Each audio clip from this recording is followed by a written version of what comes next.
आइए, आप सभी का स्वागत है हमारे YouTube चैनल एजुकेशन विद सुमन पर। आज हम लोग जो है यूजीसी नेट 2025 जून का पेपर सॉल्व करेंगे। चलिए, पहला प्रश्न है, आप लोग सही उत्तर बताइएगा। पहला प्रश्न है, निम्नलिखित काव्य कृतियों को प्रकाशन वर्ष के अनुसार पहले से बाद के क्रम में व्यवस्थित कीजिए। परिमल, भारत भारती, अकाल में सारस, पहाड़ पर लालटेन, उर्वशी। पहला ऑप्शन है 1 5 4 2 3। दूसरा है 2 3 5 1 4। तीसरा है 4 3 5 1 2। चौथा है 2 1 5 3 4। आपका कौन सा सही आंसर होगा, आप लोग अनुमान लगा लिए होंगे और कमेंट में कर दिए होंगे। देखिए, कमेंट करने से याद रहेगा आपको, है ना। तो परिमल जो है किसका है? सूर्यकांत त्रिपाठी निराला का है। तो परिमल जो है इसको हम लोग याद रखे थे। परवल जो है कैसे केजी है? 30 रुपया केजी। तो 1930 का है। भारत भारती ये है मैथिली शरण गुप्त का है। मैं भारत भारती किसका है? मैथिली शरण गुप्त का है। 1912 का है। भारत भारती, भारत में 2 बार रहना है ना, भारत भारती, भारत भारत आ रहा है 2 बार, तो इस तरह से भारत भारती 1912 का है। अकाल में सारस, अकाल में सारस जो है नागार्जुन की रचना है। किसकी है? अकाल में सारस नागार्जुन की रचना है, जो 1960 के दशक की रचना है। और पहाड़, पहाड़ पर लालटेन, पहाड़ पर लालटेन कौन जला गए थे? कौन से पहाड़ पर? केदारनाथ सिंह केदार पर्वत पर जलाने गए थे। पहाड़ पर लालटेन केदारनाथ सिंह का है और 1981 इसका प्रकाशन वर्ष है। उर्वशी आप लोग जानते हैं रामधारी सिंह दिनकर का है, जिस पर इनको जो है पुरस्कार भी मिला है। 1961 की रचना है। तो इस तरह से जो है कौन सा पुरस्कार मिला है ये कमेंट कीजिएगा। तो इसका सही आंसर क्या हो जाएगा? परिमल, है ना। पहले परिमल हो गया 1930 का, कि भारत भारती होगा? बताइए। इसका पहले हो जाएगा प्रकाशन वर्ष भारत भारती। कब? तो 1912 ईस्वी का। उसके बाद जो है परिमल हो जाएगा 1930 का। परिमल के बाद हो जाएगा कौन सा? उर्वशी 1961। फिर अकाल में सारस 1960, सारस 60 नागार्जुन की रचना। पहाड़ पर लालटेन केदारनाथ सिंह का 1981 का रचना है। आइए अगले प्रश्न पर आते हैं। आप लोग इसका उत्तर दीजिएगा कमेंट में। कीर्ति के द्वारा सबके लिए नहीं खुलते, मतलब कीर्ति अच्छा जो है, कीर्ति के द्वार जो है सबके लिए नहीं खुलते हैं, परंतु भलाई करने का अवसर सब किसी को जो उसकी खोज रखता हो मिल सकता है। जो खोज रखता है उसको भलाई करने का अवसर मिल जाता है। यह कथन भारतेंदु के किस निबंध से लिया गया है? भारतवर्षोन्नति कैसे हो सकती है? दिल्ली दरबार दर्पण, सरयू पार की यात्रा या स्त्री सेवा पद्धति? आप लोग अपना उत्तर दीजिएगा।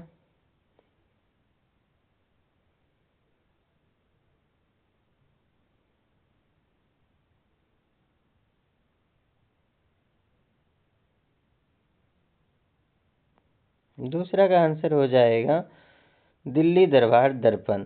दिल्ली दरबार दर्पण से ये पंक्ति लिया गया है। कीर्ति के द्वार सबके लिए नहीं खुले हैं, परंतु भलाई करने का अवसर सब किसी को जो उसकी खोज रखता हो मिल सकता है। यह कथन भारतेंदु के दिल्ली दरबार दर्पण से लिया गया है। अगला प्रश्न है, अज्ञे की निम्नलिखित कहानियों को उसके प्रकाशन वर्ष के अनुसार व्यवस्थित कीजिए। तो देखिएगा, गैगरीन, जयदोल, हिली, बॉन की बतखें, कलाकार की मुक्ति, विपथगा। तो पहला है 5 1 3 2 4। दूसरा है 1 3 2 5 4। तीसरा है 2 3 5 4 1। चौथा है 2 1 3 4 5। तो इसका सही आंसर आप लोग बताइए कमेंट में।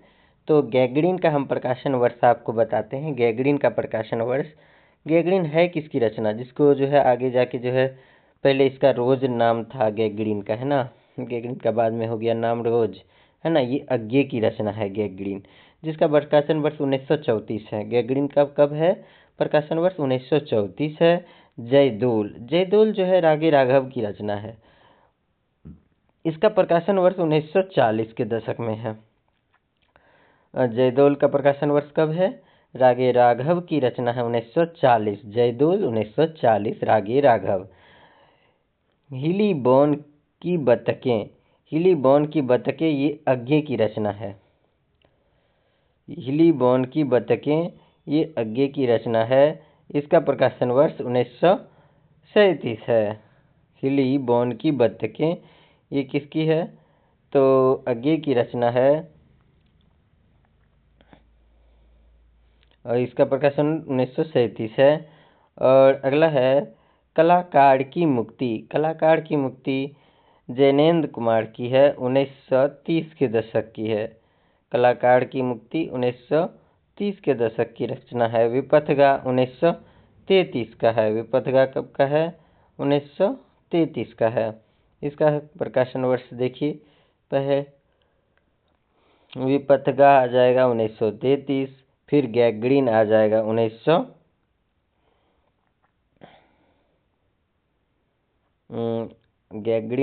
1934, उसके बाद तीसरा आ जाएगा। फिर उसके बाद देखिए कलाकार की मुक्ति, ये जैनेन्द्र की रचना है, 1930 के दशक की है। विपथगा अज्ञे की है, 1933 की है। तो विपथगा हो जाएगा 1933 पहले, उसके बाद गैगरीन हो जाएगा अज्ञे की 1934 का है। उसके बाद उससे भी पहले कलाकार की मुक्ति, कलाकार की मुक्ति हो जाएगा, है ना, जो 1930 के दशक का है। ये दशक वाला में जो है ना, ये मतलब कंफर्म डेट नहीं रहता है, इसलिए जो है हमारा आंसर हो जाएगा कौन सा? पहला नंबर। तो इसमें पहला नंबर में हो जाएगा पहले जो 1933 विपथगा अज्ञे की है, और जो है दूसरा हो जाएगा गैगरीन अज्ञे की है, 1934 की हो गई। और तीसरा हो जाएगा हिली बॉन की बतखें, 1937 का, ये कंफर्म डेट है। उसके बाद ये 40 दशक जो दिया है, इसलिए जो है इसका प्रकाशन वर्ष जो है आगे पीछे हो सकता है। चलिए अगला प्रश्न देखिएगा। अगला प्रश्न का उत्तर देने की प्रयास कीजिएगा। निम्नलिखित काव्य आंदोलनों को पहले से बाद के अनुक्रम में व्यवस्थित कीजिए। नई कविता, हालावाद, प्रगतिवाद, प्रयोगवाद, कवि अकविता। तो पहला का ऑप्शन है 2 5 3 1 4। दूसरा है 2 3 4 1 5। तीसरा है 4 3 1 2 5। चौथा है डी का है 3 1 5 4 2। तो पहले क्या हो जाएगा? पहले प्रगति करेंगे या पहले हालावाद आएगा? तो पहले हालावाद आएगा, हालावाद के बाद प्रगतिवाद, फिर प्रयोगवाद, फिर नई कविता, फिर अकविता। तो पहले हालावाद वाला ऑप्शन कौन है? हालावाद, प्रगति। तो ये बी नंबर इसका आंसर हो जाएगा। पहले हालावाद, फिर प्रगतिवाद, प्रयोगवाद, फिर नई कविता, फिर अकविता। तो इसका प्रकाशन वर्ष भी जान लीजिए। नई कविता का प्रकाशन वर्ष है 1950। नई कविता 1950 के दशक, हालावाद 1930 के दशक में, प्रगतिवाद 1936 और प्रयोगवाद 1943, अकविता को 78वीं कविता भी कहते हैं, 1960 के दशक में। अगला प्रश्न है कि स्त्री पात्र दिया गया है कहानी का, और कहानी से सम्मिलित करना है। सीता, किरण, चंदा और अनीता। तो राही, दुलाई वाली, कानों में कंगना, राजा निर्वसिया। तो दूसरा, तीसरा, चौथा, पहला, ये आपको आंसर ही हम बता देते हैं।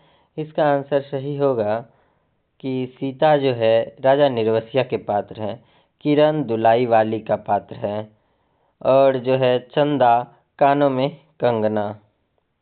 चंदा जो है किसका पात्र है? कानों में कंगना का जो है, नहीं, कानों में कंगना का पात्र कौन है? किरण।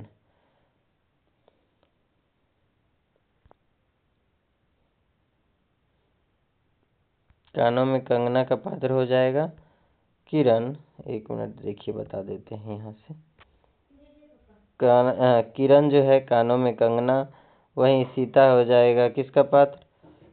अनीता हो जाएगा राही, राह में चल रही थी अनीता। और चंदा हो जाएगा राजा निर्वसिया का पात्र कौन है? चंदा, राजा निर्वसिया का पात्र है।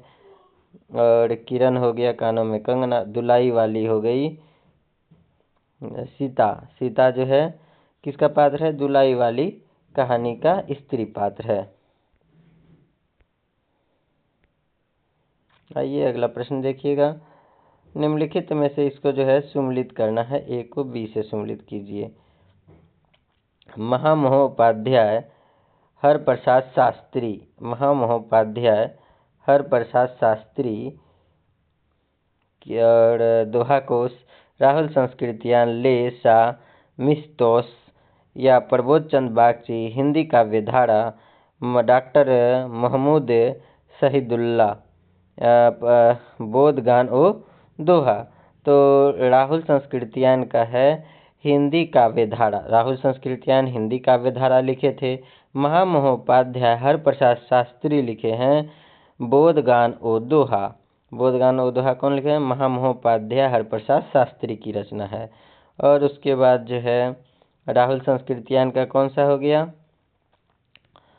राहुल संस्कृतियाँ हिंदी काव्य धारा। वहीं प्रबोध चंद बागची दोहा कोश लिखे हैं। प्रबोध चंद बागची का है दोहा कोश। और उसके बाद डॉक्टर महमूद शाहिदुल्ला, इसकी है लेसा मिस्टॉक्स। अगला प्रश्न सुनिएगा और इसका आंसर देने की प्रयास कीजिएगा। अगला प्रश्न है, निम्नलिखित में से कौन सा काव्य पंक्ति अमीर खुसरो द्वारा रचित है? एक नाड़ पिया को भानी, तन वाको सगरा जीव पानी, सुनी सेज पिया सलाई, रे पिय बिनु घर मोए आजी। एक नाड़ ने अचरज किया, सांप मार पिंजरे में दिया। ये तो अमीर खुसरो की है, कन्फर्म है। अगिन जो लागी नीर में, कंदो जलिया झाड़ी, चाम मांस वाके नहीं नेक, हाड़ हाड़ के वाके छेद। इसका आंसर देखिए क्या होगा। केवल 2 4 या केवल 2 3 5 या केवल 1 3 5 या केवल 1 2 4। तो इसका आंसर हो जाएगा कि एक नाड़ पहला सही है। एक नाड़ पिया को भानी, तन वाको सगरा ज्यों पानी। दूसरा ये भी, तीसरा नंबर भी सही है। एक नाड़ ने अचरज किया, सांप मार पिंजरे में दिया। ये भी जो है अमीर खुसरो की पंक्ति है। पांचवा भी सही है। चाम मांस वाके नहीं, नेक हाड़ हाड़ के वाके छेद। अगला प्रश्न है, इसको सुम्मिलित करना है। जले जले ठूठ पर बैठकर गई कोकिला कूक, गई मतलब गा रही है कोकिला कूक, इसका महादेवी वर्मा। या सिंधु सेज धरावधू, अब तनिक संकुचित बैठी सी, गजानन माधव मुक्तिबोध। ऐसा ऐसा तेरा लोक वेदना नहीं नहीं, इसमें तेरा अवसाद जयशंकर प्रसाद। या चौथा ऑप्शन है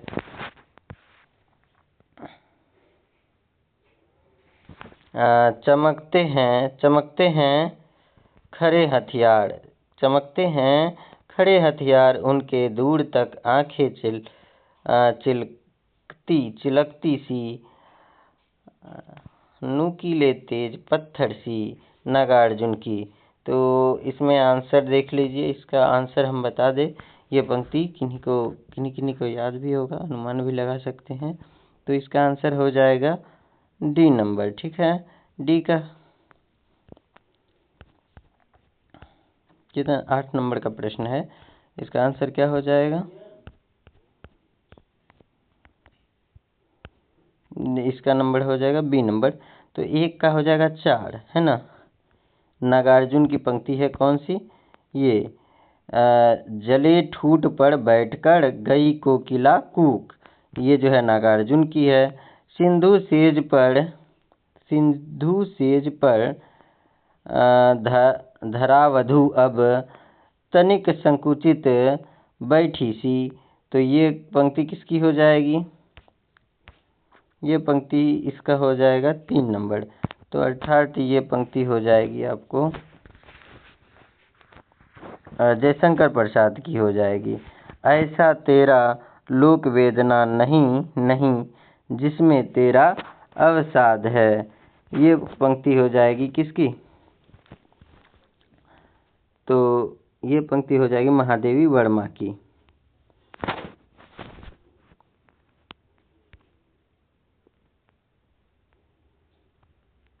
और लास्ट वाला है चमकते हैं खड़े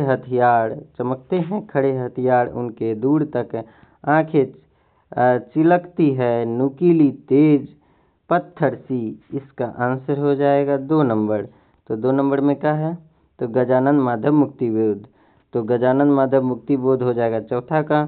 तीसरा का हो जाएगा ऐसा तेरा लोक वेदना नहीं इसमें तेरा अवसाद, ये महादेवी वर्मा का। सिंधु सेज पर धरा वधु अब तनिक संकुचित बैठी सी, ये जयशंकर प्रसाद की। जले ठूठ पर बैठकर गाय कोकिला कूक, ये है नागार्जुन की पंक्ति। तो आइए अब जो है अगले प्रश्न की ओर आते हैं, आप लोग आंसर दीजिएगा। इसमें जो है सुमिलित करना है, दोनों पंक्ति दिया हुआ है, देख लीजिएगा आप और अनुमान लगा के आंसर बताने की कोशिश कीजिए। देह दुल्हिया की बढ़े, तो दूसरी सूची में है कि हांसी बिनु मुस्कानी। दूसरा पहली सूची का फिर है कानन चारी नयन मृग नैननु ही सब बात, दूसरा हो गया सूची का। फिर पहला सूची का है भरे भोर में करत है, फिर दूसरा सूची हो गया ज्यों ज्यों जोबन ज्योति, पहला सूची हो गया चितवनी रूखे दुगन की नागर निर्नु शिकार, तो इसका हो जाएगा तो भरे भोर में करत है नैननु ही सब बात, ये वाला जो है इसका पंक्ति हो जाएगा सी का 2 हो जाएगा। तो सी वाला में 2 है, 2 ऑप्शन में बी और डी में। तो और बी और डी में अब कौन सा होगा? तो बी वाला में देखते हैं पहले। तो पहला देह दुल्हिया की बढ़े, तो ज्यों ज्यों जोबन ज्योति, ये हो जाएगा पहला का। तीसरा उसके बाद कानन चाड़ी नयन मृग, तो ये हो जाएगा नागर नरनु शिकार। चितवनी रूखे दृगन की, ये हो जाएगा हांसी विष्णु मुस्कानी। अगला प्रश्न है योग्यता 1/4, 10 नंबर प्रश्न है योग्यता 1/4 व्यक्तित्व का निर्माण करती है, शेष पूर्ति प्रतिष्ठा द्वारा ही होता है, उपर्युक्त कथन किसका है? मल्लिका का है या कालिदास या विलोम या निक्षेप? इसका आंसर आप लोग बताइए। यदि आषाढ़ का एक दिन आप लोग पढ़े हैं रचना मोहन राकेश की, तो आप लोग को आंसर पता होगा। तो इसका आंसर हो जाएगा निक्षेप का कथन है योग्यता 1/4 व्यक्तित्व का निर्माण कर देता है, शेष जो है उसकी प्रतिष्ठा द्वारा ही होती है। अगला क्वेश्चन है 11 नंबर, छायावादी कवियों की कल्पना लोक की जो है उड़ान अपनी अक्षमता की पूर्ति का प्रयास है, यह किसका कथन है? जैनेन्द्र का, या अज्ञेय का या देवराज का या इलाचंद जोशी का? ये कथन किसका है? इसका सही आंसर है, ये कथन इलाचंद जोशी का है। कहते हैं छायावादी कवियों में जो है कल्पना लोक की जो है उड़ान अपनी अक्षमता की पूर्ति का जो है प्रयास है। यह कथन इलाचंद जोशी का है। निम्नलिखित में से जो है कौन सा कथन अस्तित्ववाद से संबंधित है? अस्तित्ववाद का मूलाधार ही व्यक्ति की स्वच्छंदता है। या दूसरा है नीत्शे ने कहा है ईश्वर की मृत्यु हो चुकी है। ईश्वर की मृत्यु हो चुकी है। अस्तित्ववाद शब्द 1940 के दशक में किरकेगार्ड ने गढ़ा था। युद्ध और शांति एक अस्तित्ववाद कृति है। 17 अस्तित्ववाद लेखक के चिंतक हैं। चिंतक दोनों हैं, मतलब लेखक भी हैं और चिंतक भी हैं। तो ये सही है। 5वां नंबर सही है। 17 अस्तित्ववाद लेखक और चिंतक दोनों हैं। और दूसरा भी सही है। नीत्शे ने कहा था ईश्वर की मृत्यु हो चुकी है। और पहला भी सही है। अस्तित्ववाद का मूलाधार ही व्यक्तित्व स्वच्छंदता है। ये आपका आंसर हो जाएगा, पहला, दूसरा और 5वां। अब देखिए तीसरी कसम कहानी की पंक्ति है।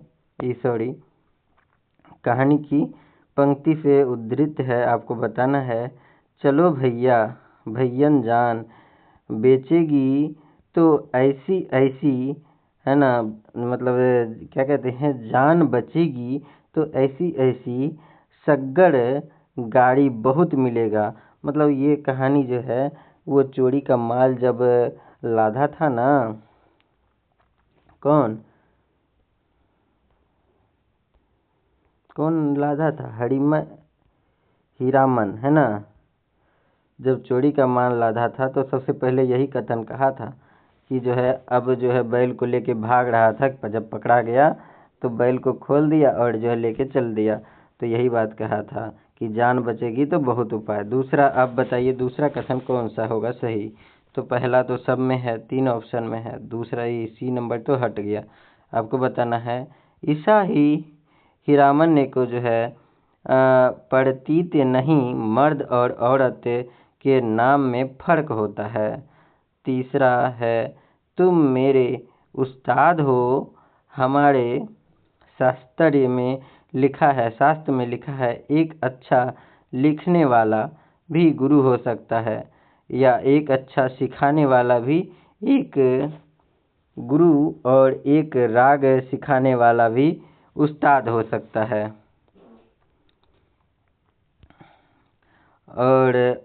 और इस बार जनानी सवारी औरत या चंपा का फूल जब से गाड़ी महक रहा है।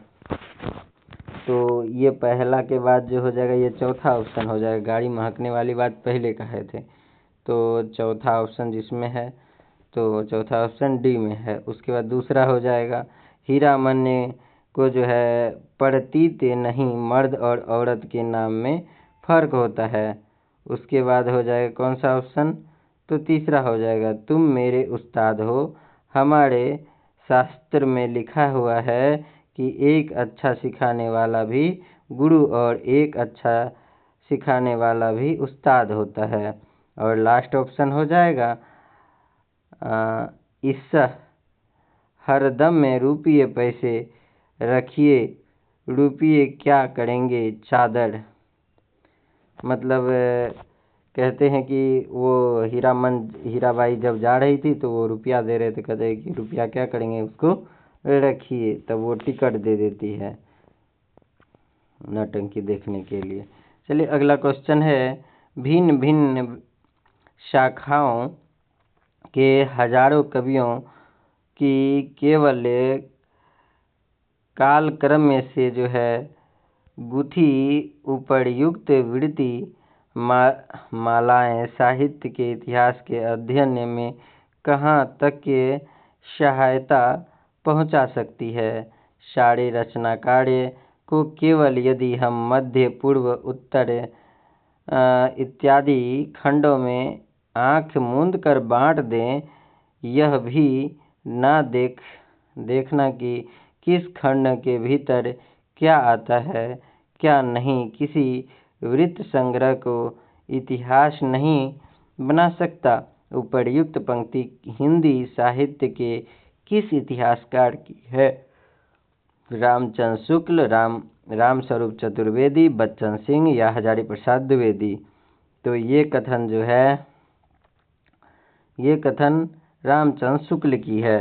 क्या कहते हैं? हम जो है सारी रचनाकार को केवल यदि हम मध्य, उत्तर, पूर्व आदि खंडों में आँख मूंद कर बाँट दे, तो यह भी ना देखना कि किसी खंड के भीतर क्या आता है क्या नहीं, किसी वृत्त संग्रह। यहाँ वृत्त संग्रह से भी हम भी पता चल सकता है कि किसका कथन है, रामचंद्र शुक्ल का है। इतिहास नहीं बना सकता। अगला क्वेश्चन है भाई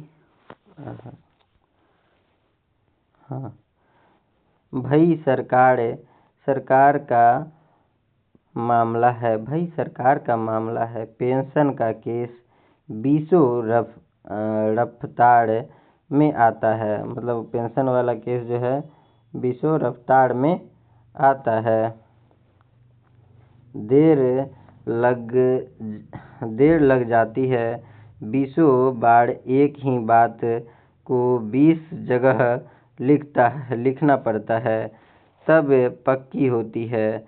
जितनी पेंशन मिलते हैं उतनी ही स्टेशनरी लग जाती है। भोलाराम का जीवनी, ये जो है वार्तालाप किस चरित्रों के मध्य हुआ है? भोलाराम का जीव और चपरासी, नारद और चपरासी, नारद और साहेब, या भोलाराम और पत्नी के बीच हुआ है? आपको बताना है सही आंसर। ये जो है नारद और किसके बीच हुआ है? तो साहेब के बीच ये बात हुआ है। क्या बात हुआ है? कहते हैं कि 20 बार एक ही बात को 20 जगह लिखना पड़ा है, तब पक्की होती है। जितनी पेंशन मिलता है उतनी ही स्टेशनरी लग जाती है। जितना सा पेंशन मिलता है उतना सा क्या लग जाती है? स्टेशनरी लग जाती है। ये नारद का कथन है, किसके पास? साहब के पास। अगला क्वेश्चन है, निम्नलिखित रचनाओं का काल अनुक्रम से पहले से बाद के अनुक्रम में व्यवस्थित कीजिए। कवि प्रिया केशवदास, उसके बाद प्रेम वाटिका रसखान, हरि चरित्र लाला दास, और प्रेम सागर लल्लू लाल, या सुदामा चरित्र नरोत्तम दास। तो काल अनुक्रम के अनुसार आप व्यवस्थित कीजिए। पहला हो जाएगा, इसका आंसर क्या होगा बताइएगा। पहला का है 2 1 5 4 3, दूसरा है 3 5 1 2 4, तीसरा है 4 3 1 5 2, और चौथा ऑप्शन है डी का है 3 1 4 2 5। आंसर दीजिए।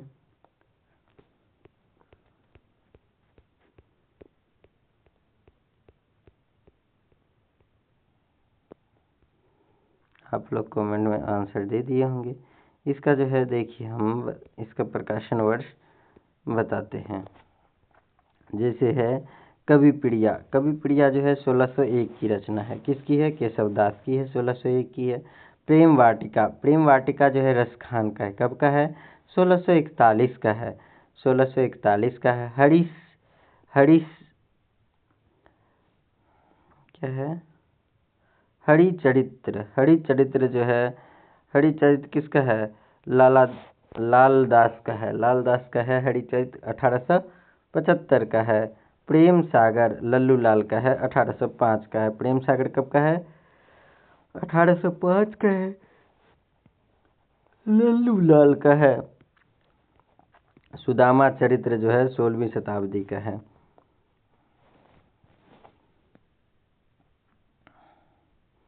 तो पहले कौन सा हो जाएगा?